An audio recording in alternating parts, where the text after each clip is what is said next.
Good evening, friends. I must mention to you that the platform of the CEO Club somewhere had a bug in. It just prompted me.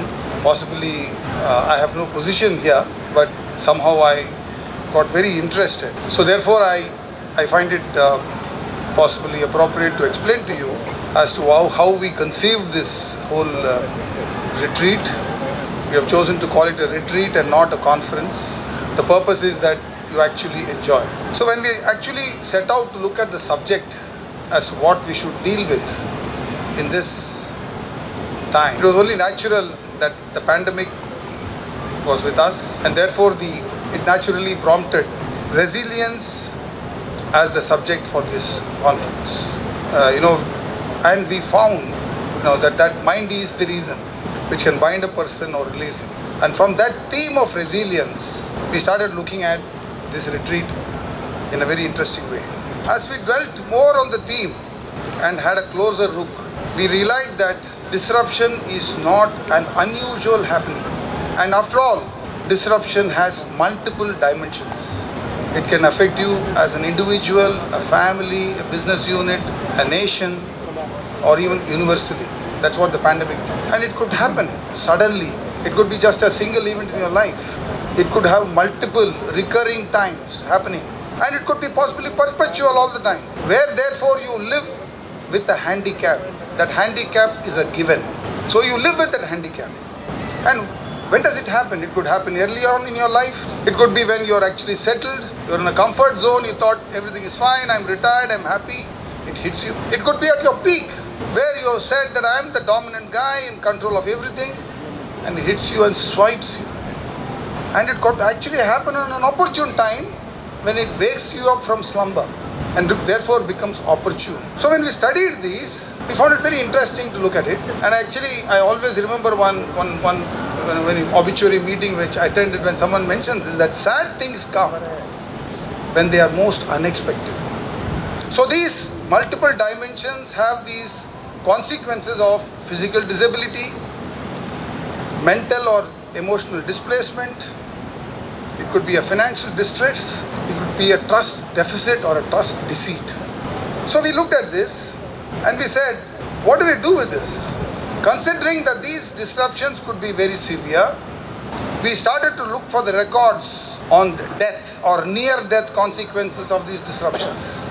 But we hardly found any stories or experiences to record, and actually found that these gave birth to what we are discussing today as a theme called resilience. These disruptions actually brought up resilience. They did not result in death. No one gave up. So we found that there is a very interesting learning on addressing resilience rather than addressing disruption. And that's how we looked at it. And then we came up with this variation of what we call it as, when we have fixed up the matrix, as you're all CEOs, we worked on a or a combination of multiple themes or a wide spectrum to address the larger theme of resilience. And we categorize them. How did we categorize them? One that gave you a big picture. One, there were like responses and very interesting ways that people have responded.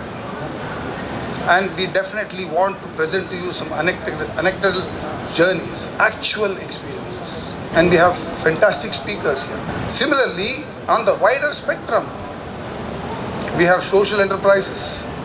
We have family businesses as institutions.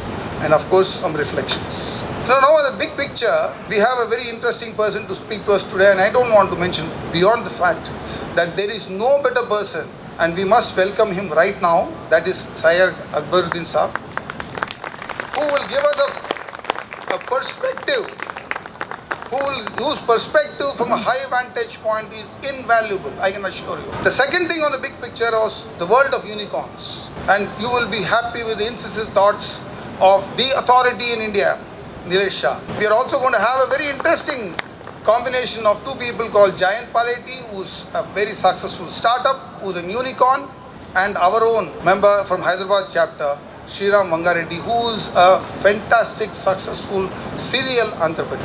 And the other thing on the big picture is the climate which is the buzzword.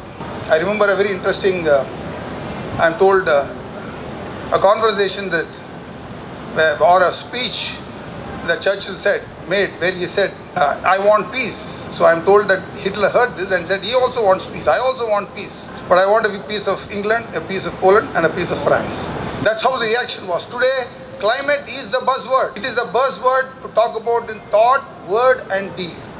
So we want to address that. We have a fantastic person in Jain Sinhaji, who has written the maximum number of articles, essays, and has traveled across the world on looking at this issue of climate change. Second was on responses. We have Rajiv Chandrasekhar, who will talk to us, give us his experiences on endurance and entrepreneurship, and he wants to tailor it from the learnings of the army, who's always waiting for the right time to strike. His quality is endurance.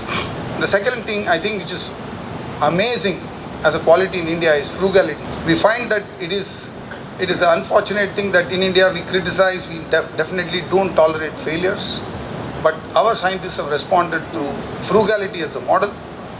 We want to showcase it among possibly the best company in India called Biological Events, whose third generation Mahima Datta will speak to us, and they are believing in getting it right the very first time, all the time. We also have a person in Vikas who will speak on investing a generation innovation, because I believe that the beneficiary of innovation in India only is going to be the next generation. So he is committed to be an entrepreneur, being very aware that I will innovate, but I will not, get the fruits of innovation. We have these very interesting anecdotal journeys. Vietnam, we have a person in Bhavesh Bhatia, how he kept focusing only on his strengths. You and I look at his handicap. He is never ever his handicap. He always looks at what is his strength. Therefore, the response is very interesting. We also have a very long history organization called the Satsai Trust, which in a short span has a presence in over 140 countries. In some countries, people know Puttaparthi and may not know Delhi. Simple theme of service has over 200 million or more volunteers across the globe. With the physical departure of the Guru, too much of a disruption happened. What institutional principles were in place, and therefore how this possibly one of the largest NGOs across the world has handled transition. We are going to listen to their managing trustee, Mr. Ratnakar, in person to explain to you this transition. On social enterprises, the actual theme is bringing back the forgotten to the mainstream, to live a life of dignity. This is the basic principle of social enterprises. We are showcasing 3 people under this category.